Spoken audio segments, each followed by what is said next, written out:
ಎಲ್ಲರಿಗೂ ನಮಸ್ಕಾರ. 2025ನೇ ಸಾಲಿನ ವಿವಿಧ ವೃತ್ತಿಪರ ಕೋರ್ಸ್ಗಳಿಗೆ ಸೀಟು ಹಂಚಿಕೆಯ ಫಲಿತಾಂಶ ಮೊದಲ ಸುತ್ತಿನ ಪ್ರಾವಿಷನಲ್ ಫಲಿತಾಂಶ ನಾವು ಈಗಾಗಲೇ ಪ್ರಕಟ ಮಾಡಿದ್ದೀವಿ. ಈ ಹಿಂದೆ ಮಾಕ್ ರಿಸಲ್ಟ್ ಆಧಾರದ ಮೇಲೆ ತಾವು ಸಾಕಷ್ಟು ತಮ್ಮ ಆಪ್ಷನ್ಗಳನ್ನ ರೀಅರೇಂಜ್ ಮಾಡಿದ್ರಿ. ಅದರಂತೆ ನಾವು ಫಲಿತಾಂಶವನ್ನು ಪ್ರಕಟ ಮಾಡಿದ್ದೀವಿ. ನಾಳೆ ನಾವು ಅಂದರೆ 2/8/2025ಕ್ಕೆ ರಿಯಲ್ ರಿಸಲ್ಟನ್ನು ನಾವು ಪಬ್ಲಿಷ್ ಮಾಡ್ತೀವಿ. ಅಂತಂದರೆ ದಟ್ ಈಸ್ ಫೈನಲ್. ತಾವು ಕಾಲೇಜಿಗೆ ಯಾರು ಸೀಟ್ ಸಿಕ್ಕಿದ್ದೀರಾ ಕಾಲೇಜಿಗೆ ಹೋಗುವಂಥದ್ದಕ್ಕೆ ಸಿದ್ಧ ಆಗಬೇಕಾಗುತ್ತೆ. ಓಕೆ, ಈಗ ನೆಕ್ಸ್ಟ್ ಏನು ಮಾಡಬೇಕಪ್ಪ? ಸಾಕಷ್ಟು ಪೇರೆಂಟ್ಸು ಮತ್ತು ವಿದ್ಯಾರ್ಥಿಗಳಲ್ಲಿ ಸಾಕಷ್ಟು ಅನುಮಾನಗಳು, ಗೊಂದಲಗಳಿರುತ್ತೆ. ನಾವು ನಮ್ಮ ವೆಬ್ಸೈಟಲ್ಲಿ ವಿವರವಾದ ಬ್ರೋಷರ್ಗಳನ್ನ ಸಹ ಹಾಕಿದ್ದೀವಿ. ತಾವು ಅದು ಓದೋದಕ್ಕಿಂತ ಮೊದಲು ನಾನು ಸಂಕ್ಷಿಪ್ತವಾಗಿ ಈ ವಿಡಿಯೋ ಮೂಲಕ ತಾವು ಈಗ ಸೀಟು ಸಿಕ್ಕಿದ ನಂತರ ಮೊದಲ ಸುತ್ತಿನ ಫಲಿತಾಂಶ ಹೊರಗಡೆ ಬಂದಿದೆ, ಈಗ ವಿದ್ಯಾರ್ಥಿಗಳು ಏನು ಮಾಡಬೇಕು ಅಂತನ್ನುವಂಥದ್ದು ನಾನು ಸಂಕ್ಷಿಪ್ತವಾಗಿ ತಮಗೆ ಹೇಳಲಿಕ್ಕೆ ಇಚ್ಛೆ ಪಡ್ತೀನಿ. ತಮಗೆಲ್ಲ ಗೊತ್ತಿರುವಂತೆ ತಾವು KEA ವೆಬ್ಸೈಟಲ್ಲಿ ಲಾಗಿನ್ ಆಗಿ ತಮ್ಮ ರಿಸಲ್ಟನ್ನು ನೋಡಿದ್ದೀರಾ. ಈಗ ನಿಮಗೆ ನಾವು KEA ವತಿಯಿಂದ 4 ಚಾಯ್ಸಸ್ಸನ್ನು ಕೊಡ್ತಾ ಇದ್ದೀವಿ. ನೀವು ಇಲ್ಲಿವರೆಗೆ ಹೇಳ್ತಾ ಇದ್ದಿದ್ದು ನಾವು ಆಪ್ಷನ್ಸ್ ಅಂತ ಹೇಳ್ತಾ ಇದ್ವಿ. ಆಪ್ಷನ್ಸ್ ಅಂತಂದರೆ ವಿವಿಧ ಕಾಲೇಜುಗಳು ಕೋರ್ಸ್ಗಳನ್ನ ಆಪ್ಷನ್ ಎಂಟ್ರಿ ಮಾಡ್ತಾ ಇದ್ರಿ. ಈಗ ಆಪ್ಷನ್ ಅಲ್ಲ, ಚಾಯ್ಸಸ್, 4 ಚಾಯ್ಸಸ್ಸನ್ನು ನಾವು ತಮಗೆ ಕೊಡ್ತಾ ಇದ್ದೀವಿ. ಏನಪ್ಪ ಚಾಯ್ಸಸ್ಸು? ನಾನು 1 by 1 ತಮಗೆ ಎಕ್ಸ್ಪ್ಲೇನ್ ಮಾಡ್ತೀನಿ. ಚಾಯ್ಸ್ 1 ಅಂತಂದರೆ ತಾವು ಯಾರು ಈಗ ಸೀಟು ಸಿಕ್ಕಿದೆ, ಉದಾಹರಣೆಗೆ ತಾವು ಒಂದು 100ರಿಂದ 150, 200 ಆಪ್ಷನ್ಗಳನ್ನ ಹಾಕಿದ್ದೀರಾ. ಮೆಡಿಕಲ್ಲು, ಡೆಂಟಲ್ಲು, ಇಂಜಿನಿಯರ್ ಒಳಗಡೆ ಬೇರೆ ಬೇರೆ ಬ್ರಾಂಚಸ್ ಎಲ್ಲ ತಾವು ಆಪ್ಷನ್ಗಳನ್ನ ಹಾಕಿ ಪ್ರಿಯಾರಿಟಿಯನ್ನು ಸೆಟ್ ಮಾಡಿದ್ರಿ.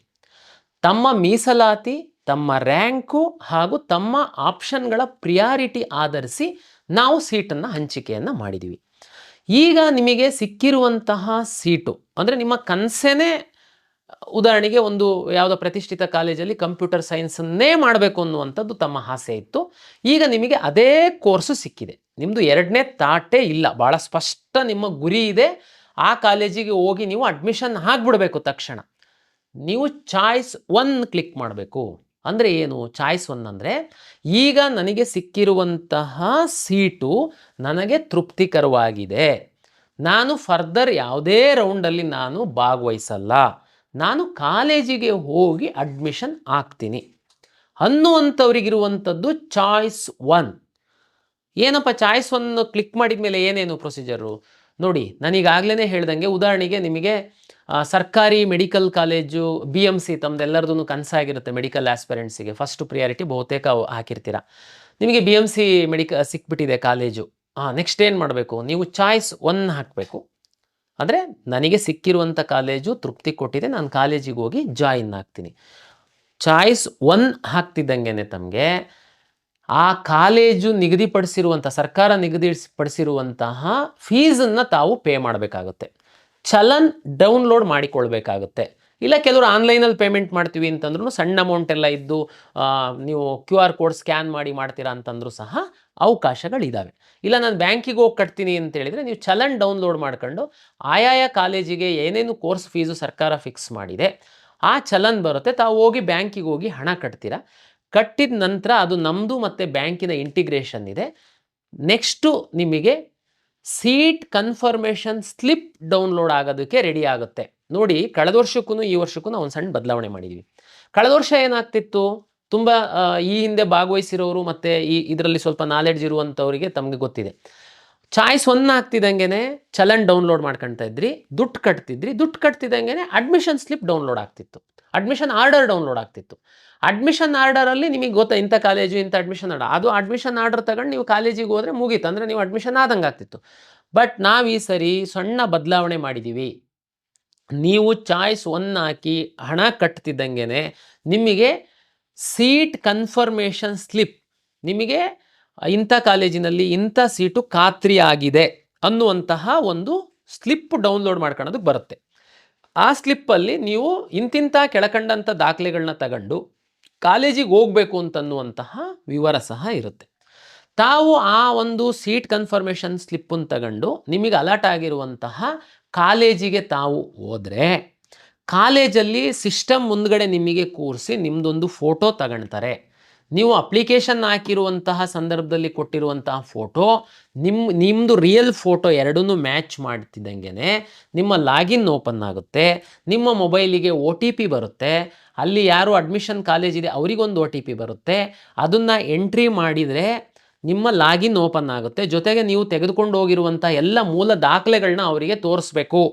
ಭಾಳ ಇಂಪಾರ್ಟೆಂಟ್ ಇದೆ. ಉದಾಹರಣೆಗೆ ನೀವು ಕನ್ನಡ ಮೀಡಿಯಮನ್ನು ಕ್ಲೈಮ್ ಮಾಡಿದ್ದೀರಾ, ಈಗಾಗಲೇ ಕಾಲೇಜಲ್ಲಿ ವೆರಿಫೈ ಮಾಡಿದ್ದೀರಾ, ನಾವು KE ಅವರು ಮೂಲ ದಾಖಲೆಗಳನ್ನೇನು ನೋಡಿಲ್ಲ. ಈಗ ನೀವು ಕನ್ನಡ ಮೀಡಿಯಮ್ಮು ಅಥವಾ ರೂರಲಲ್ಲಿ ಯಾವುದು ರಿಸರ್ವೇಷನಲ್ಲಿ ನಿಮಗೆ ಸೀಟ್ ಸಿಕ್ಕಿರ್ಬೋದು, ಆ ಮೂಲ ದಾಖಲೆಯ ಮೂಲ ಪ್ರತಿಯನ್ನು ತಾವು ಕಾಲೇಜಿಗೆ ತೆಗೆದುಕೊಂಡು ಹೋಗಬೇಕಾಗುತ್ತೆ. ಕಾಲೇಜವರು ಅದನ್ನು ನೋಡ್ತಾರೆ. ಕನ್ಫರ್ಮೇಷನ್ ಆದಮೇಲೆ ಅವರಿಗೆ ಡಾಕ್ಯುಮೆಂಟ್ ಕರೆಕ್ಟ್ ಇದೆ, ವಿದ್ಯಾರ್ಥಿ ನೀವು ಅವರೇನೇ ಇದ್ದೀರಾ ಅನ್ನುವಂಥದ್ದಾದಮೇಲೆ ಅವರು ಅಲ್ಲಿ ಡೌನ್ಲೋಡ್ ಅಡ್ಮಿಷನ್ ಆರ್ಡರ್ ಅಂತ ಕ್ಲಿಕ್ ಮಾಡಿದರೆ ನಿಮ್ಮ ಒಂದು ಅಡ್ಮಿಷನ್ ಆರ್ಡರ್ ಡೌನ್ಲೋಡ್ ಆಗುತ್ತೆ, ಕಾಲೇಜಿನ ಅಡ್ಮಿಷನ್ ಆರ್ಡರ್ ಡೌನ್ಲೋಡ್ ಆಗುತ್ತೆ. ಅಲ್ಲಿಗೆ ನಿಮಗೊಂದು ಪ್ರತಿಯನ್ನು ಕೊಡ್ತಾರೆ. ಅಲ್ಲಿಗೆ ನಿಮ್ಮ ಅಡ್ಮಿಷನ್ ಪೂರ್ಣ ಆಗುತ್ತೆ. ನೀವು ನಿಮ್ಮ ಲಾಗಿನ್ನಲ್ಲಿ ಹೋಗಿ ಅಡ್ಮಿಷನ್ ಕನ್ಫರ್ಮೇಷನ್ ಮಾಡೋದು ಬೇಕಾಗಿಲ್ಲ, ಕಾಲೇಜವರು ತಮ್ಮ ಲಾಗಿನ್ನಲ್ಲಿ ಹೋಗಿ ಅಡ್ಮಿಷನ್ ಕನ್ಫರ್ಮೇಷನ್ ಮಾಡೋದು ಬೇಕಾಗಿಲ್ಲ. ಆಟೋಮೆಟಿಕ್ಕಾಗಿ ನೀವು ಇಂಥ ಕಾಲೇಜಲ್ಲಿ ಅಡ್ಮಿಷನ್ ಆಗಿದ್ದೀರಾ ಅಂತ ಅನ್ನುವಂಥದ್ದು ಅಪ್ಡೇಟ್ ನಮ್ಮಲ್ಲಿ ಆಗುತ್ತೆ. ಅಂದರೆ ಅಲ್ಲಿಗೆ ಚಾಯ್ಸ್ 1 ಹಾಕಿರೋ ವಿದ್ಯಾರ್ಥಿಗಳದ್ದು ಪ್ರಕ್ರಿಯೆ ಮುಗೀತು. ಮತ್ತೊಮ್ಮೆ ನಾನು ಸಂಕ್ಷಿಪ್ತವಾಗಿ ಹೇಳ್ತೀನಿ. ಚಾಯ್ಸ್ 1 ಹಾಕ್ತಿದ್ದಂಗೆ ನಿಮ್ದು ಅಡ್ಮಿಷನ್ ಕನ್ಫರ್ಮೇಷನ್ ಅಲ್ಲ. ಚಾಯ್ಸ್ 1 ಹಾಕಬೇಕು, ಚಲನ್ ಡೌನ್ಲೋಡ್ ಮಾಡ್ಕೊಂಡು ಹಣ ಕಟ್ಟಬೇಕು ಬ್ಯಾಂಕಲ್ಲಿ, ಆಮೇಲೆ ಸೀಟ್ ಕನ್ಫರ್ಮೇಷನ್ ಸ್ಲಿಪ್ಪನ್ನು ಡೌನ್ಲೋಡ್ ಮಾಡ್ಕೊಂಡು ತಾವು ಕಾಲೇಜಿಗೆ ಹೋಗಬೇಕು. ಕಾಲೇಜಲ್ಲಿ ತಾವು ಫೋಟೋ ತೆಗೆದು ನಿಮ್ಮ OTP ಕೊಟ್ಟು ಅಡ್ಮಿಷನ್ ಆರ್ಡ್ರನ್ನ ತಗೊಂಡ ಮೇಲೆ ನಿಮ್ಮ ಅಡ್ಮಿಷನ್ ಕಂಪ್ಲೀಟ್ ಆಗಿದೆ ಚಾಯ್ಸ್ 1 ವಿದ್ಯಾರ್ಥಿಗಳಿಗೆ. ನೆಕ್ಸ್ಟು ಚಾಯ್ಸ್ 2, 3, 4 ರಿಮೈನಿಂಗ್ 3 ಚಾಯ್ಸಸ್ ಇದೆ ನಮ್ಮಲ್ಲಿ. ಈಗ 1 ಚಾಯ್ಸ್ ಅವರಂತೂ ನನಗೆ ಸಿಕ್ಕಿರೋದು ಸೀಟು ತೃಪ್ತಿ ಇದೆ, ಕಾಲೇಜಿಗೆ ಹೋಗಿ ಅಡ್ಮಿಷನ್ ಆಗಿದ್ದೀರಾ. ಚಾಯ್ಸ್ 2 ಅಂದರೆ ಏನು? ಈಗ ಉದಾಹರಣೆಗೆ ನೀವು 100 ಆಪ್ಷನನ್ನು ಹಾಕಿದ್ದೀರಾ. Medical, dental, yoga and naturopathy, veterinary, farm science, ಬೇರೆ ಬೇರೆ ಇಂಜಿನಿಯರಿಂಗ್ ಎಲ್ಲ ಹಾಕಿದ್ದೀರಾ. ಉದಾಹರಣೆ ನಾನು ಹೇಳ್ತೀನಿ, 100 ಆಪ್ಷನ್ ಹಾಕಿದರೆ ನಿಮಗೆ 50ನೇ ಆಪ್ಷನ್ 50 ಪ್ರಿಯಾರಿಟಿ ಸೆಟ್ ಮಾಡಿದ್ರೆ ನಿಮಗೊಂದು ಸೀಟ್ ಸಿಕ್ಕಿದೆ. ಆದರೆ ನಿಮಗೆ ಆ ಸೀಟು ಸಿಕ್ಕಿದೆ ಓಕೆ, ಬಟ್ ಆದರೆ ಇನ್ನೂ ಮೇಲಿನ ಸಿಕ್ಕಿದ್ರೆ ನನಗೆ ಚೆನ್ನಾಗಿತ್ತು ಅಂತಂದರೆ ನೀವು ಹೋಗಬೇಕಾಗಿಲ್ಲ ಕಾಲೇಜಿಗೆ. ನಾನು ವೆಯ್ಟ್ ಮಾಡ್ತೀನಪ್ಪ ಇನ್ನೊಂದು ರೌಂಡಿಗೆ, ಯಾರಾದರೂ ಬಿಟ್ಟು ಹೋಗ್ಬೋದು, ಬೇರೆ ಬೇರೆ ಕಾರಣಕ್ಕೆ ಏನಾದರೂ ಮೇಲ್ಗಡೆಗೆ ಅಪ್ಗ್ರೇಡ್ ಆಗುತ್ತೆ ಅಂತಂದರೆ ನಾನು ವೆಯ್ಟ್ ಮಾಡ್ತೀನಿ ಅಂತ ಅನ್ನೋರಿಗೆ ಚಾಯ್ಸ್ 2 ಹಾಕ್ತು ಅಂತಂದರೆ ನೀವು ವೆಯ್ಟ್ ಮಾಡಬಹುದು. ನೀವು ನಂದು ಈಗ ಸಿಕ್ಕಿರೋ ಸೀಟ್ ಏನಾಗುತ್ತೆ, ಸಿಕ್ಕಿರೋ ಸೀಟು ನಿಮಗೆ ಖಾತ್ರಿ, ಆ ಸೀಟು ಎಲ್ಲೂ ಹೋಗಲ್ಲ. ಅದು ನೀವು ಹೋಲ್ಡ್ ಮಾಡಿ ಮೇಲಿನ ಆಪ್ಷನ್ಗಳು, ಮೇಲಿನ ಪ್ರಿಯಾರಿಟಿ ಏನು ಹಾಕಿದ್ದೀರಾ ನೀವು, ಅವೇನಾದರೂ ಸಿಗ್ತವ ಅಂತ ವೆಯ್ಟ್ ಮಾಡುವಂಥದ್ದಕ್ಕೆ ಚಾಯ್ಸ್ 2. ಓಕೆ, ಚಾಯ್ಸ್ 2 ಹಾಕಿದ ಮೇಲೆ ನೆಕ್ಸ್ಟ್ ಏನಾಗುತ್ತೆ ನಮ್ಮ ಸಿಸ್ಟಮಲ್ಲಿ ಅಂತಂದರೆ, ನಿಮ್ಮ ಚಾಯ್ಸ್ 2 ಹಾಕಿದಾಗ ಉದಾಹರಣೆ ನಾನು ಹೇಳಿದೆ, 100 ಆಪ್ಷನ್ಸ್ ತಾವು ಎಂಟ್ರಿ ಮಾಡಿದ್ದೀರಾ, 50ನೇದು ನಿಮಗೆ ಸೀಟ್ ಸಿಕ್ಕಿದೆ, ನೀವು ಚಾಯ್ಸ್ 2 ಹಾಕಿದ್ದೀರಾ ಅಂತಂದರೆ 51ರಿಂದ 100 ತನಕ ಇರುವಂತಹ ನಿಮ್ಮ ಕಾಲೇಜುಗಳು ಆಪ್ಷನ್ಗಳು ಡಿಲೀಟ್ ಆಗೋಗುತ್ತೆ. ನಿಮ್ಮ 50ರದ್ದು ನಿಮಗೆ ಖಾತ್ರಿ ಆಗಿರೋ ಸೀಟು, 50ಕ್ಕಿಂತ ಮೇಲ್ಗಡೆ ಏನು ನೀವು ಎಂಟ್ರಿ ಮಾಡಿರ್ತಿರಲ್ಲ ಅದೆಲ್ಲದೂ ನಿಮ್ಮ ಒಂದು ಖಾತೆ ಒಳಗಡೆನೇ ಇರುತ್ತೆ, ನಿಮ್ಮ ಅಕೌಂಟ್ ಒಳಗಡೆನೇ ಇರುತ್ತೆ. ನೀವು ನಂತರ ನಾವು ಅವಕಾಶ ಕೊಟ್ಟಂಥ ಸಂದರ್ಭದಲ್ಲಿ ಈ ಅಡ್ಮಿಷನ್ ಮುಗಿದ ಮೇಲೆ ನೀವು ಬೇಕಿದ್ರೆ ಅದನ್ನು ರೀಅರೇಂಜು, ಡಿಲೀಟು ಎಲ್ಲ ಈ 50ರಲ್ಲಿ ಮಾತ್ರ, ನಿಮ್ಮ ಕೆಳಗಡೆವೆಲ್ಲ ಹೋಗ್ಬಿಟ್ಟಿರ್ತವೆ, ಮತ್ತು ಹೊರಗಿಂದನೂ ಸಹ ತಗೊಂಡು ಬಂದು ನೀವು ಹಾಕುವಂಥದ್ದಕ್ಕಾಗಲ್ಲ. ಇದು ಚಾಯ್ಸ್ 2 ಕೊಡುವಂಥವರಿಗೆ. ಇಲ್ಲಿ ಒಂದು ಸಣ್ಣ ಒಂದು ಬದಲಾವಣೆ ಏನಂತಂದರೆ, ಚಾಯ್ಸ್ 2 ಹಾಕುವಂಥವರಿಗೆ, ವಿಶೇಷವಾಗಿ ಮೆಡಿಕಲ್ಲಿಗೆ ಹಾಕುವಂಥವರಿಗೆ ಚಾಯ್ಸ್ 2 ಹಾಕುವಂಥವರು ಕೋರ್ಸ್ ಫೀಸನ್ನು ಕಟ್ಟಬೇಕು ಅನ್ನುವಂಥದ್ದು ನಿಯಮ ಇದೆ. ಕಾರಣ ಏನು ಅಂತಂದರೆ, ತಮಗೆಲ್ಲ ಗೊತ್ತಿರುವಂತೆ ತುಂಬ ಮಹತ್ವದ್ದು, ಸುಮ್ಮನೆ ಹೋಲ್ಡ್ ಮಾಡೋದು ಅಷ್ಟು ಸೀರಿಯಸ್ ಇಲ್ಲ ಅಂದರೂ ಇರಲಿ ಹಂಗಿಲ್ಲ, ಯಾಕೆಂದರೆ ಅದು ಬೇರೆಯವರಿಗೆ ಸಹ ಆ ಸೀಟು ಭಾಳ ಮಹತ್ವದ್ದಾಗಿರುತ್ತೆ. ಹಾಗಾಗಿ ಚಾಯ್ಸ್ 2 ಹಾಕುವಂಥವ್ರು ಯಾರಾದರೂ ಮೆಡಿಕಲ್ ಸೀಟು ಸಿಕ್ಕಿ, ಯಾವುದಾದ್ರೂ ಮೆಡಿಕಲ್ ಸೀಟ್ ಕಾಲೇಜು ಸಿಕ್ಕಿ ಅದಕ್ಕಿಂತ ಮೇಲ್ಗಡೆ ಇರೋ ಮೆಡಿಕಲ್ ಕಾಲೇಜಿನ ಸೀಟ್ಗಳು ನನಗೆ ಬೇಕಪ್ಪ ಅಂತಂದರೆ ನೀವು ಸಹ ಚಾಯ್ಸ್ 2 ಹಾಕ್ಬೋದು. ಬಟ್ ನೀವು ಕೋರ್ಸ್ ಫೀಸನ್ನು ಕಟ್ಟಿದರೆ ಮಾತ್ರ ನೀವು ಚಾಯ್ಸ್ 2 ಹಾಕುವಂಥದ್ದಕ್ಕೆ ಮೆಡಿಕಲ್ ಸ್ಟೂಡೆಂಟು ಎಲಿಜಿಬಲ್. ಓಕೆ, ಉಳಿದವರಿಗಿಲ್ವಾ? ಅದೊಂದು ಸಣ್ಣ ಒಂದು ಮಾಹಿತಿ ತಮಗೆ ಕೊಡ್ತೀನಿ. ಉದಾಹರಣೆಗೆ ನಿಮಗೆ ಇಂಜಿನಿಯರಿಂಗ್ ಸೀಟ್ ಸಿಕ್ಕಿದೆ, ಅಥವಾ ವೆಟರ್ನರಿ ಸೀಟ್ ಸಿಕ್ಕಿದೆ, ಅಗ್ರಿಕಲ್ಚರ್ದು ಸೀಟ್ ಸಿಕ್ಕಿದೆ. ನೀವು ನಿಮ್ಮ ಲಾಗಿನ್ ಒಳಗಡೆ, ನಿಮ್ಮ ಪ್ರಿಯಾರಿಟಿ ಒಳಗಡೆ ಮೇಲ್ಗಡೆ ಮೆಡಿಕಲ್ ಸೀಟ್ಗಳಿದ್ದಾವೆ, ಮೆಡಿಕಲ್ಲೂ ಹಾಕಿದ್ದೀರಾ, ನೆಕ್ಸ್ಟ್ ರೌಂಡ್ ನನಗೆ ಮೆಡಿಕಲ್ ಸಿಕ್ಕಬಹುದು ಅನ್ನುವಂಥದ್ದು ನಿಮಗೆ ಒಂದು ಆಸೆ ಒಂದು ಇರುತ್ತೆ. ಅಂಥ ಸಂದರ್ಭದಲ್ಲಿ ನೀವು ಚಾಯ್ಸ್ 2 ಹಾಕ್ಬೋದು. ಬಟ್ ನೀವು ಕಾಷನ್ ಡೆಪಾಸಿಟ್ ಕಟ್ಟಬೇಕಾಗುತ್ತೆ. 1,00,000 ರೂಪಾಯಿ ಕಾಷನ್ ಡೆಪಾಸಿಟ್ ಕಟ್ಟಬೇಕಾಗುತ್ತೆ. ಅಂದರೆ ಮಾತ್ರ ನಿಮ್ಮ ಲಾಗಿನ್ ಒಳಗಡೆ ನಿಮ್ಮ ಚಾಯ್ಸ್ 2ಕ್ಕಿಂತ ಚಾಯ್ಸ್ 2 ಹಾಕಿದಾಗ ನಿಮಗೇನು ಅಲರ್ಟ್ ಆಗಿರೋ ಸೀಟ್ಗಿಂತ ಮೇಲ್ಗಡೆ ಮೆಡಿಕಲ್ ಸೀಟ್ಗಳಿತ್ತು ಅಂತಂದರೆ ಕಾಷನ್ ಡೆಪಾಸಿಟ್ ಕಟ್ಟಿದವರಿಗೆ ನಾವು ಅವಕಾಶ ಮಾಡಿಕೊಡ್ತೀವಿ. ಈಗ ಇಂಜಿನಿಯರಿಂಗ್ ಸೀಟ್ ಸಿಕ್ಕಿದೆ, ಇಲ್ಲ ಅಗ್ರಿಕಲ್ಚರ್ ಸೀಟ್ ಸಿಕ್ಕಿದೆ, ನಿಮ್ಮ ಖಾತೆ ಒಳಗಡೆ ಮೇಲ್ಗಡೆ ಮೆಡಿಕಲ್ ಸೀಟ್ ಇದೆ, ಜಸ್ಟ್ ಚಾಯ್ಸ್ 2 ಹಾಕ್ತೀರ ನೀವು ಕಾಷನ್ ಡೆಪಾಸಿಟ್ 1,00,000 ಕಟ್ಟಲ್ಲ, ನಿಮ್ಮದು ಮೆಡಿಕಲ್ ಆಪ್ಷನ್ಸ್ ಎಲ್ಲ ಡಿಲೀಟ್ ಮಾಡ್ತೀವಿ ನಾವು. ಅಂದರೆ ಸ್ವಲ್ಪ ಸೀರಿಯಸ್ನೆಸ್ ಇರಲಿ ಮೆಡಿಕಲ್ ಸೀಟಿಗೆ, ಸುಮ್ಮನೆ ಒಟ್ರಾಸಿ ಹಾಕಿಡೋಣ ಹಂಗಾಗಲ್ಲ ಅದು. ಅದಕ್ಕೋಸ್ಕರ ನಾವು ಚಾಯ್ಸ್ 2ದವರಿಗೆ ಈ ಒಂದು ನಿಯಮವನ್ನು ತಮಗೆ ಹೇಳ್ತಾ ಇದ್ದೀನಿ. ಚಾಯ್ಸ್ 2 ನಿಮಗೆ ಅರ್ಥ ಆಗಿದೆ ಅಂತ ಭಾವಿಸ್ತೀನಿ. ನೆಕ್ಸ್ಟ್ ಚಾಯ್ಸ್ 3 ಮತ್ತು 4 ಎರಡು ಉಳಿತು. ಚಾಯ್ಸ್ 1 ನೀವು ಹಾಕಿದರೆ ಅದು ಫ್ರೀಸ್ ಆಗುತ್ತೆ, ಮತ್ತೆ ಉಲ್ಟಾ ಮಾಡೋದಕ್ಕಾಗಲ್ಲ. 10 ಸಾರಿ ವಿಚಾರ ಮಾಡಿ ಚಾಯ್ಸ್ 1 ಹಾಕಿ. ಚಾಯ್ಸ್ 2 ಹಾಕಿದ್ರೂ ಅಷ್ಟೇ ಅದು ಫ್ರೀಸ್ ಆಗುತ್ತೆ. ನೀವು ಚಾಯ್ಸ್ 2 ಮತ್ತೆ 1 ಗಂಟೆ ಬಿಟ್ಟು ಮನಸ್ಸನ್ನು ಚೇಂಜ್ ಮಾಡಿಬಿಟ್ಟು ಚಾಯ್ಸ್ 2 10 ಸಾರಿ ವಿಚಾರ ಮಾಡಿ, ಸಾಕಷ್ಟು ಸಮಯ ಇದೆ, ಎಲ್ಲ ಆಗಿಲ್ಲ ನಾನು ಚಾಯ್ಸ್ 2ನೇ ಹಾಕವನು, ಓಕೆ ಕನ್ಫರ್ಮ್ ಮನೆಯವ್ರ ಹತ್ರ ಡಿಸ್ಕಸ್ ಮಾಡಿ ಚಾಯ್ಸ್ 2 ಹಾಕಿ. ಕಾಲೇಜಿಗೆ ಹೋಗಿ ಅಡ್ಮಿಷನ್ ಆಗೋವನೇ ನಾನು, ಕಾಲೇಜ್ನ ಎಲ್ಲ ಎಂಕ್ವೈರಿ ಮಾಡಿದ್ದೀನಿ, 10 ಸಾರಿ ವಿಚಾರ ಮಾಡಿ ಚಾಯ್ಸ್ 1 ಹಾಕಿ. ದಯಮಾಡಿ ಚಾಯ್ಸ್ 1 ಹಾಕ್ಬಿಡೋದು, ಆಮೇಲೆ ಮಿಸ್ಟೇಕ್ ಹಾಕ್ಬಿಟ್ಟೆ ನಾನು ಚಾಯ್ಸ್ 2 ಬರ್ತೀನಿ 3 ಬರ್ತೀನಿ, ನೋ, ಅವಕಾಶ ಇರಲ್ಲ, ಸುಮ್ಮನೆ ತೊಂದರೆ ಅನುಭವಿಸ್ತೀರಾ. ಚಾಯ್ಸ್ 1 and 2 ಹಾಕುವಾಗ 10 ಸಾರಿ ವಿಚಾರ ಮಾಡಿ ಹಾಕಿ. ಚಾಯ್ಸ್ 3 ಮತ್ತು 4 ಸಂಕ್ಷಿಪ್ತವಾಗಿ ಹೇಳ್ತೀನಿ. ಚಾಯ್ಸ್ 3 ಅಂತಂದರೆ 100 ಅವಾಗಿಂದ ಉದಾಹರಣೆ ಕೊಡೋದಾದರೆ ನೀವು 100 ಆಪ್ಷನ್ಸ್ ಹಾಕಿದ್ದೀರಾ, ನಿಮಗೆ 80ನೇದು ಯಾವುದೋ ಒಂದು ಆಪ್ಷನ್ ಸಿಕ್ಕಿದೆ, ಈಗ ನಿಮಗೆ ಗೊತ್ತಾಗಿದೆ ಅದು ನಿಮಗೆ ಇಷ್ಟ ಇಲ್ಲ ಅಷ್ಟೊಂದು. ಚಾಯ್ಸ್ 3 ಹಾಕಿದರೆ ನಿಮಗೆ ಯಾವುದು ಸಿಕ್ಕಿದೆ ಅದು ನಿಮ್ಮ 100 ಆಪ್ಷನ್ ಒಳಗಡೆ 80ನೇದು ಆಪ್ಷನ್ ನಿಮಗೆ ಸಿಕ್ಕಿತ್ತು ಅಂತಂದರೆ ಅದು ಸೀಟು ಡಿಲೀಟ್ ಆಗೋಗುತ್ತೆ. ಉಳಿದು 99 ನಿಮ್ಮ ಲಾಗಿನ್ ಒಳಗಡೆ ಇರುತ್ತೆ. ಅಂದರೆ ಆ ಸೀಟು ನಿಮ್ಮ ಖಾತೆಯಿಂದ ಹೊರಗಡೆ ಹೋಯಿತು. ಚಾಯ್ಸ್ 3.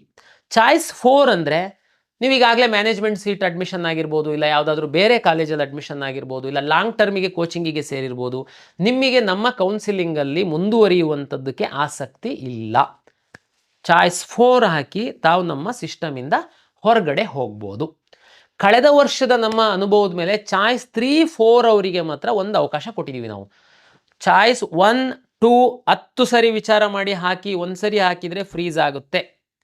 ಚಾಯ್ಸ್ 3 ಮತ್ತು 4 ಉದಾಹರಣೆಗೆ ನಮ್ಮದು 12ನೇ ತಾರೀಕು 5ವರೆಗೆ ಚಾಯ್ಸ್ ಹಾಕುವಂಥದ್ದಕ್ಕೆ ಅವಕಾಶ ನಾವು ಕೊಟ್ಟಿದ್ದೀವಿ ಅಂತಂದರೆ, ಲಾಸ್ಟ್ ಟೈಮ್ ಕೊಟ್ಟಿದ್ದೀವಿ ಅಂತಂದರೆ, ಉದಾಹರಣೆ ನೀವು ಇವತ್ತು ಚಾಯ್ಸ್ 3 ಹಾಕ್ಬಿಡ್ತೀರಾ, ಆಮೇಲೆ ಮನೆಯಲ್ಲೆಲ್ಲ ಚರ್ಚೆ ಮಾಡಿ ನಾನು 3 ಹಾಕಬಾರ್ದಾಗಿತ್ತು, ನಾನು ಕಾಲೇಜಿಗೆ ಹೋಗಿ ಅಡ್ಮಿಷನ್ ಆಗಬೇಕಾಗಿತ್ತು, 1 ಹಾಕಬೇಕಾಗಿತ್ತು ಅಂತ ತಾವು ಮನಸ್ಸು ಬದಲಾವಣೆ ಮಾಡಿದರೆ ಚಾಯ್ಸ್ 3 ಹಾಕಿರೋ ವಿದ್ಯಾರ್ಥಿಗಳು ನಮ್ಮ ಕೊನೆಯ ದಿನಾಂಕದ ಒಳಗಡೆ ತಾವು ಚಾಯ್ಸ್ 1, 2, 4 ಮಾಡಬಹುದು. ಚಾಯ್ಸ್ 4 ಹಾಕಿರುವಂತಹ ವಿದ್ಯಾರ್ಥಿಗಳು ಹಾಕಿದ ನಂತರ ನಮ್ಮ ಕಟ್ ಆಫ್ ಡೇಟಿನ ಒಳಗಡೆ ನಿಮ್ಮ ಮನಸ್ಸು ಬದಲಾಗಿ ನಮ್ಮ ಸಿಸ್ಟಮಿಂದ ಹೊರಗಡೆ ಹೋಗಿದ್ದವರು, ಇಲ್ಲ ನಾನು ಒಳಗಡೆ ಬರ್ತೀನಿ 3 ಹಾಕ್ತೀನಿ ಹಾಕಬಹುದು, 2 ಹಾಕ್ತೀರಾ ಹಾಕಬಹುದು. ಆದರೆ 2 ಹಾಕಿ ಮತ್ತೆ 1 ಹಾಕೋಕ್ಕಾಗಲ್ಲ, 2, 1 ಫ್ರೀಸ್ ಆಗಿಬಿಡುತ್ತೆ. ಅದನ್ನು 10 ಸರಿ ವಿಚಾರ ಮಾಡಾಕಿ. 3 ಮತ್ತು 4 ಲಾಸ್ಟ್ ಡೇಟ್ ತನಕ ತಾವು ಮನಸ್ಸನ್ನು ಚೇಂಜ್ ಮಾಡಿದರೆ KEಗೆ ಬಂದು ಇಲ್ಲಿ ಅರ್ಜಿ ಕೊಟ್ಕೊಂಡು ನಿಂತ್ಕೊಳ್ಳೋ ಅಂತ ಅಗತ್ಯ ಇಲ್ಲ. ಕಳೆದ ವರ್ಷ ನಾವು ಸಾಕಷ್ಟು ನೋಡಿರೋ ಹೊತ್ತಿಗೋಸ್ಕರ ಮಿಸ್ ಆಗಿ ಸೈಬರ್ ಸೆಂಟರಿಗೆ ಕೊಟ್ಟಿರ್ತೀರಾ, ಅವ 2 ಹಾಕೋದ್ರ ಬದಲು 4 ಹಾಕ್ತಾನೆ, ಸಿಸ್ಟಮಿಂದನೇ ಹೊರಗಡೆ ಹೋಗ್ಬಿಡ್ತೀರಾ, ನಮ್ಮಿಂದ ಒಳಗಡೆ ತಗೊಂಡು ಬರೋದಕ್ಕಾಗಲ್ಲ, ನಿಮಗೆ ತುಂಬ ಮಕ್ಕಳು ತೊಂದರೆ ಅನುಭವಿಸಿದ್ರಿ. ಆ ಕಾರಣಕ್ಕೋಸ್ಕರ 3 ಮತ್ತು 4 ಫ್ಲೆಕ್ಸಿಬಲ್ ಕೊಟ್ಟಿದ್ದೀವಿ. ಲಾಸ್ಟ್ ಡೇಟ್ ತನಕ 3, 4 ನೀವು ಆ ಕಡೆ ಈ ಕಡೆ ಮಾಡ್ಬೋದು. 4 ಹಾಕಿದ್ದವನು ಲಾಸ್ಟ್ ಡೇಟ್ ಒಳಗಡೆ ಮನಸ್ಸು ಬದಲಾವಣೆ ಮಾಡಿದರೆ 1 ಹಾಕಿ ಕಾಲೇಜಿಗೆ ಹೋಗಿ ಅಡ್ಮಿಷನ್ ಆಗ್ಬೋದು. ಇದು ನಿಮಗೆ ಈ ಸರಿ ನಿಮಗೆ ಒಂದು ತೊಂದರೆ ಆಗಬಾರ್ದು ಅನ್ನುವ ನಿಟ್ಟಿನಲ್ಲಿ ನಿಮಗೆ ಅವಕಾಶವನ್ನು ಮಾಡಿ ಕೊಟ್ಟಿದ್ದೀವಿ. ನಮ್ಮ ಕಳೆದ ವರ್ಷದ ಅನುಭವದ ಪ್ರಕಾರ ಲಾಸ್ಟ್ ಡೇಟ್ ತನಕ ಚಾಯ್ಸೇ ಹಾಕಲ್ಲ ಕೆಲವರು. ಅದು ಏನು ಬೇಕು ಅಂತ ಮಾಡೋದು, ಇಲ್ಲ ಏನು ಜ್ಞಾನದ ಕೊರತೆನೋ, ನಾವೆಲ್ಲ ಎಜುಕೇಟ್ ಮಾಡ್ತೀವಿ, ನಿಮಗೆ ವಾಟ್ಸಪ್ SMS ಕಳಿಸ್ತೀವಿ, ಎಲ್ಲ ನೀವು ಆಸ್ಪೆರೆಂಟ್ ಇದ್ದೀರಾ ಅಂದರೆ ನೀವು ಯೂಟ್ಯೂಬ್ ಚಾನಲ್ಲು, ಅದು ಸಾಕಷ್ಟು ಯೂಟ್ಯೂಬು ಮೆಂಟರ್ಸು ಏನಿದ್ದಾರೆ, ಯೂಟ್ಯೂಬ್ ಚಾನಲ್ ನಡೆಸುವಂಥವ್ರು ಏನಿದ್ದಾರೆ, ಸಾಕಷ್ಟು ಎಜುಕೇಷನ್ ಕೊಡ್ತಾ ಇದ್ದಾರೆ ನಿಮಗೆ ಇದ್ರ ಬಗ್ಗೆ. ಸ್ಟಿಲ್ ನೀವು ಈ ಕಡೆ ತಿರುಗೂ ನೋಡಲ್ಲ, ಯಾವುದು ಚಾಯ್ಸ್ ಹಾಕಲ್ಲ. ಅವ್ರನ್ನೇನು ಮಾಡೋದು ನಾವು? ಅವ್ರಿಗೆ ಸೀಟ್ ಅಲಾಟ್ ಆಗಿದೆ, ಸೀಟ್ ಬೇಕು ಅಂತೇಳಿ ಆಪ್ಷನ್ ಎಂಟ್ರಿ ಮಾಡಿರೋ ಎಷ್ಟೋ ಹುಡುಗರುಗಳು ಇದ್ದಾರೆ, ಇನ್ನೂ ಅವರಿಗೆ ಸೀಟ್ ಅಲಾಟ್ ಆಗಿಲ್ಲ. ನಿಮಗೆ ಸೀಟ್ ಅಲಾಟ್ ಆಗಿದೆ, ನೀವು ಯಾವುದೋ ಚಾಯ್ಸ್ ಆಗ್ತಾ ಇಲ್ಲ, ಕಾಲೇಜಿಗೆ ಹೋಗ್ತೀನಿ 1 2 3 4 ನನಗೆ ಎಕ್ಸ್ಪ್ಲೈನ್ ಮಾಡಿದೆ, ಯಾವುದೂ ಆಗ್ತಾ ಇಲ್ಲ. ಲಾಸ್ಟ್ ಇಯರು 16,000 ವಿದ್ಯಾರ್ಥಿಗಳು ಯಾವುದೂ ಚಾಯ್ಸ್ ಹಾಕಿರಲಿಲ್ಲ. ಅದೇ ನೀವು ಸೀರಿಯಸ್ ಇಲ್ಲ ಅಂತಂದಿದ್ರೆ ನಮ್ಮ ಕೌನ್ಸಿಲಿಂಗಲ್ಲಿ ಯಾಕೆ ಭಾಗವಹಿಸಿದ್ರಿ? ಕೌನ್ಸಿಲಿಂಗಲ್ಲಿ ನೀವು ಭಾಗವಹಿಸಿಲ್ಲ ಅಂತಂದರೆ ಅದೇ 16,000 ವಿದ್ಯಾರ್ಥಿಗಳು ಯಾರೋ ಪಾಪ ಬೇಕಾಗಿರೋ ಅಂತ ಕೆಳಗಿರೋ ಅಂಥವ್ರಿಗೆ ಸೀಟ್ ಸಿಕ್ತಿತ್ತು. ಅದಕ್ಕೆ ನಾವು ಈ ಸರಿ ತೀರ್ಮಾನ ಮಾಡಿದ್ದೀವಿ, ಲಾಸ್ಟ್ ಡೇಟ್ ಒಳಗಡೆ ಯಾರು ಚಾಯ್ಸ್ ಹಾಕಲ್ಲ ಅವ್ರನ್ನ ಕಿತ್ತು ಬಿಸಾಡ್ತೀವಿ ನಮ್ಮ ಕೌನ್ಸಿಲಿಂಗಿಂದ. ಎಷ್ಟು 16 ಹೋದ ವರ್ಷ 16 ಇತ್ತು, ಈ ವರ್ಷ 2,000 ಆಗಲಿ 500 ಆಗಲಿ, ಲಾಸ್ಟ್ ಡೇಟ್ ಒಳಗಡೆ ಯಾರು ಚಾಯ್ಸ್ 1 2 3 4 ಯಾವುದೂ ಹಾಕಲ್ಲ. ನಿಮಗೆ ಆಸಕ್ತಿ ಇಲ್ಲ ಅಂತ ನಾವೇ ತೀರ್ಮಾನ ಮಾಡಿ ನಮ್ಮ ಕೌನ್ಸಿಲಿಂಗ್ ಪ್ರಕ್ರಿಯೆಯಿಂದ ನಿಮ್ಮನ್ನು ಹೊರಗಡೆಗೆ ದೂಕ್ತೀವಿ. ನಿಮಗೆ ಅವಕಾಶ ಇರಲ್ಲ. ಆಸಕ್ತಿ ಇತ್ತು ನೋಡಿ, ಚಾಯ್ಸ್ 4 ಹಾಕಿ ಹೋಗಿ ಅಧಿಕೃತವಾಗಿ ಹೊರಗಡೆ, ನಿಮಗೆ ಇಷ್ಟ ಇಲ್ಲ ಅಂತಂದರೆ. ಆಪ್ಷನ್ ಎಂಟ್ರಿ ಯಾಕೆ ಮಾಡಿದ್ರಿ ನೀವು ಇಷ್ಟ ಇಲ್ಲ ಅಂತಂದರೆ? ಇಲ್ಲಿ ಚಾಯ್ಸ್ ಹಾಕಿ ಅಂತಂದ್ರೆ ನೀವು ಈ ಕಡೆ ತಿರುಗಿ ನೋಡಲ್ಲ. ಇದು ಕ್ರಮ ಸರಿಯಲ್ಲ. ಬೇರೆ ಡಿಸರ್ವ್ ವಿದ್ಯಾರ್ಥಿಗಳು ಇನ್ನೂ ಲೈನಲ್ಲಿದ್ದರು, ಅವರಿಗೆ ಸಿಕ್ತಿತ್ತು. ಆ ಕಾರಣಕ್ಕೋಸ್ಕರ ಯಾರು ಚಾಯ್ಸ್ ಹಾಕಲ್ಲ ನಿಮ್ಮನ್ನು ಹೊರಗಡೆ ನಾವೇನೇ ದೂಕ್ತೀವಿ. ನಮ್ಮ ನೆಕ್ಸ್ಟ್ ನ್ಯೂ ಕೌನ್ಸಿಲಿಂಗ್ ಒಳಗಡೆ ಬರೋದಕ್ಕೆ ಅವಕಾಶ ನಾವು ಮಾಡಿಕೊಡಲ್ಲ. ಮತ್ತು ಇನ್ನೊಂದು ವಿಶೇಷವಾಗಿ ಕಳೆದ ವರ್ಷದ ಅನುಭವದ ಮೇಲೆ ನಾನು ಕೆಲವು ವಿದ್ಯಾರ್ಥಿಗಳು, ಅದರಲ್ಲಿ ನರ್ಸಿಂಗಿಗೆ ಸಂಬಂಧಪಟ್ಟಂತೆ, ಅಲೈಡ್ ಹೆಲ್ತ್ ಸೈನ್ಸಸ್ಸಿಗೆ ಸಂಬಂಧಪಟ್ಟಂಥ ವಿದ್ಯಾರ್ಥಿಗಳಿಗೆ ಒಂದು ಕಿವಿ ಮಾತು ಹೇಳಲಿಕ್ಕೆ ಇಚ್ಛೆ ಪಡ್ತೀನಿ.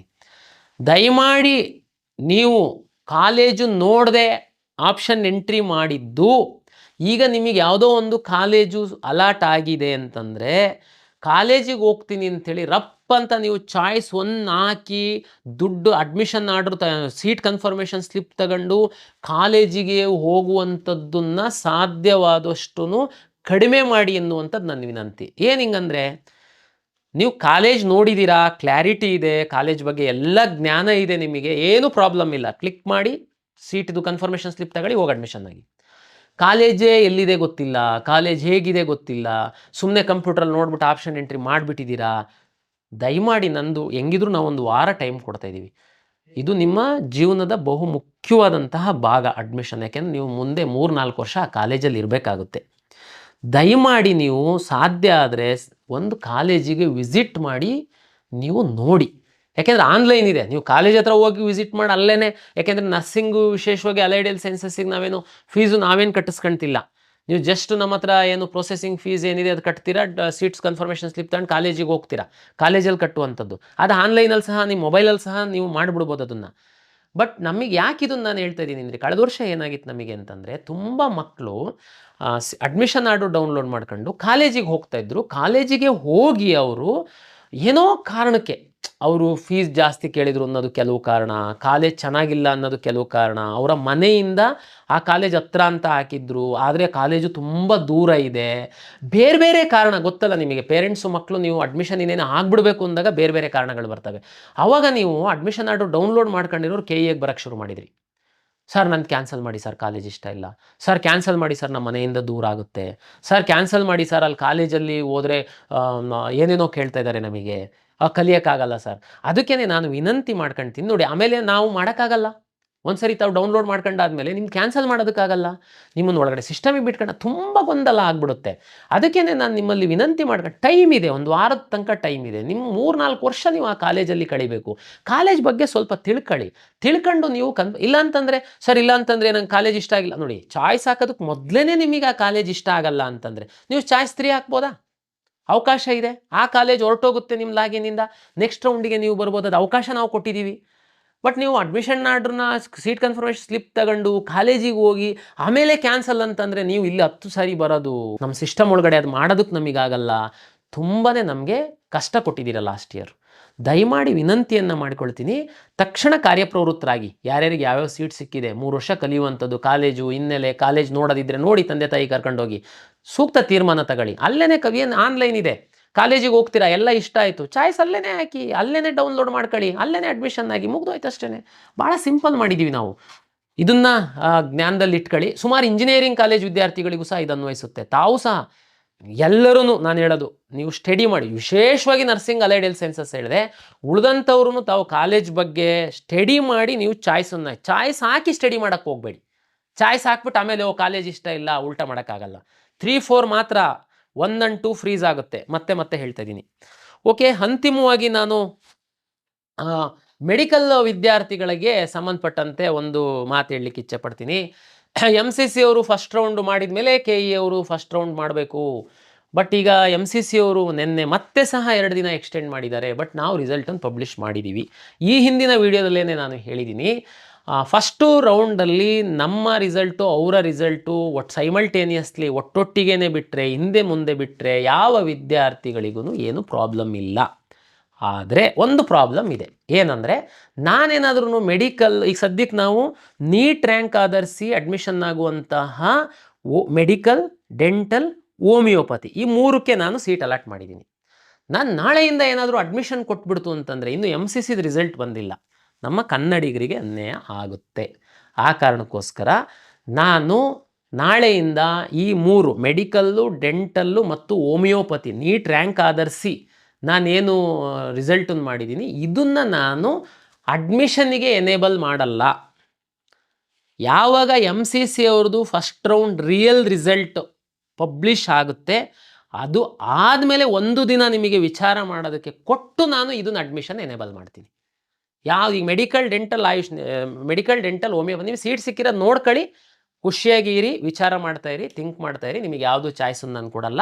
MCC ಅವ್ರ ರಿಸಲ್ಟ್ ಅನೌನ್ಸ್ ಮಾಡಿದ 1 ದಿನದ ನಂತರ ನಿಮಗೆ ಇದನ್ನು ನಾನು ಎನೇಬಲ್ ಮಾಡ್ತೀನಿ. ಆವಾಗ ಮಾತ್ರ ಅಡ್ಮಿಷನ್ ಆಗುವಂಥದ್ದಕ್ಕೆ ಅವಕಾಶ ಇದೆ. ಅಲ್ಲಿ ಸಹ ನಾನು ಒಂದು ಕನ್ನಡಿಗ ವಿದ್ಯಾರ್ಥಿಗಳಿಗೆ ಒಂದು ಕಿವಿ ಮಾತನ್ನು ಹೇಳ್ತೀನಿ.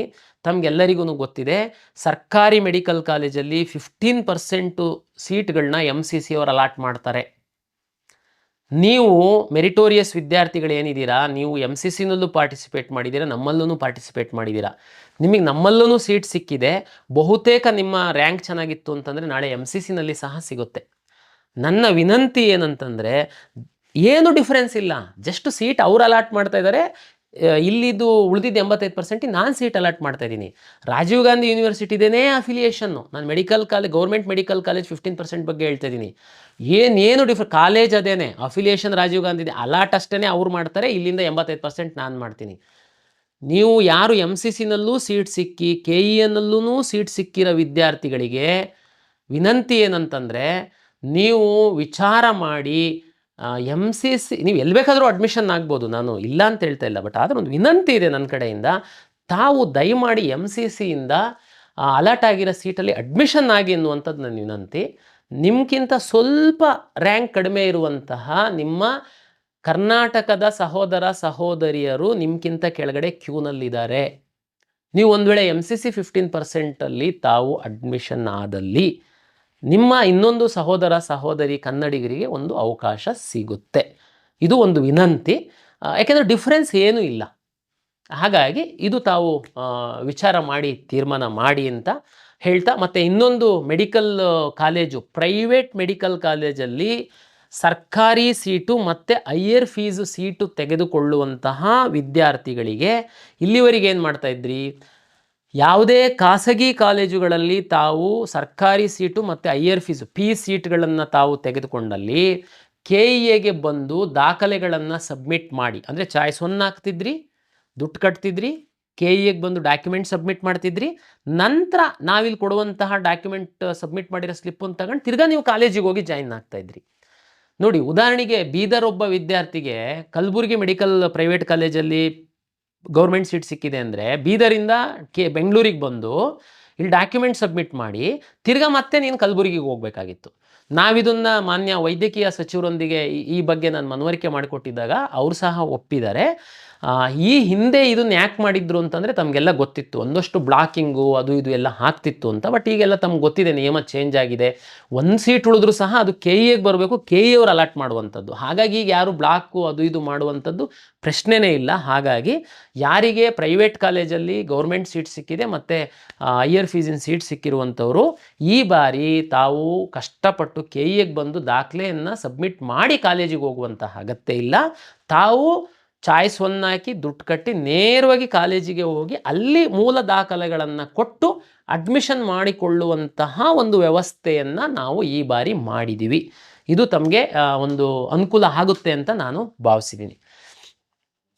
ಇಷ್ಟು ಕರ್ನಾಟಕ ಪರೀಕ್ಷಾ ಪ್ರಾಧಿಕಾರದ ವತಿಯಿಂದ ಮೊದಲ ಸುತ್ತಿನ ಫಲಿತಾಂಶದ ನಂತರ ವಿದ್ಯಾರ್ಥಿಗಳು ಏನು ಮಾಡಬೇಕಾಗಿದೆ ಅನ್ನುವಂತಹ ಒಂದು ವಿಷಯವನ್ನು ಸಂಕ್ಷಿಪ್ತವಾಗಿ ನಾನು ನಿಮಗೆ ಇಲ್ಲಿ ಹೇಳಿದ್ದೀನಿ. ಹೆಚ್ಚಿನ ಇನ್ನೂ ಮಾಹಿತಿ ಬೇಕು ಅಂತಂದರೆ ತಾವು ನಮ್ಮ ವೆಬ್ಸೈಟಲ್ಲಿ ನೋಡಿ ವಿವರವಾದಂತಹ ಒಂದು ಬ್ರೋಷರನ್ನು ನಾವು ಪಬ್ಲಿಷ್ ಮಾಡಿದ್ದೀವಿ. ಮತ್ತೊಮ್ಮೆ ನಾನು ಎಲ್ಲರಿಗೆ ವಿನಂತಿಯನ್ನು ಮಾಡಿಕೊಳ್ತೀನಿ, ತಾಳ್ಮೆಯಿಂದ ಇರಿ, ಸಾಕಷ್ಟು ಸಮಯವನ್ನು ಕೊಡ್ತೀವಿ. ಪೇರೆಂಟ್ಸ್ ಜೊತೆ ವಿದ್ಯಾರ್ಥಿಗಳು ವಿಚಾರ ಮಾಡಿ ಈ ಚಾಯ್ಸ್ ಹಾಕುವಂತಹ ಕೆಲಸವನ್ನು ಮಾಡಿ ಅಂಥೇಳಿ ಎಲ್ಲರಲ್ಲಿ ವಿನಂತಿಯನ್ನು ಮಾಡಿಕೊಳ್ತಾ, ಕರ್ನಾಟಕ ಪರೀಕ್ಷಾ ಪ್ರಾಧಿಕಾರದ ವತಿಯಿಂದ ಈಗ ಏನು ಮೊದಲ ಸುತ್ತಿನಲ್ಲಿ ತಮ್ಮ ಇಚ್ಛೆಯಂತೆ ಸೀಟು ಪಡೆದಿರುವಂತಹ ಎಲ್ಲ ವಿದ್ಯಾರ್ಥಿಗಳಿಗೆ ಒಂದು ಶುಭವನ್ನು ಕೋರ್ತಾ ಮತ್ತೊಮ್ಮೆ ತಮಗೆಲ್ಲರಿಗೂ ಪ್ರಾಧಿಕಾರದ ವತಿಯಿಂದ ನಮಸ್ಕಾರಗಳು.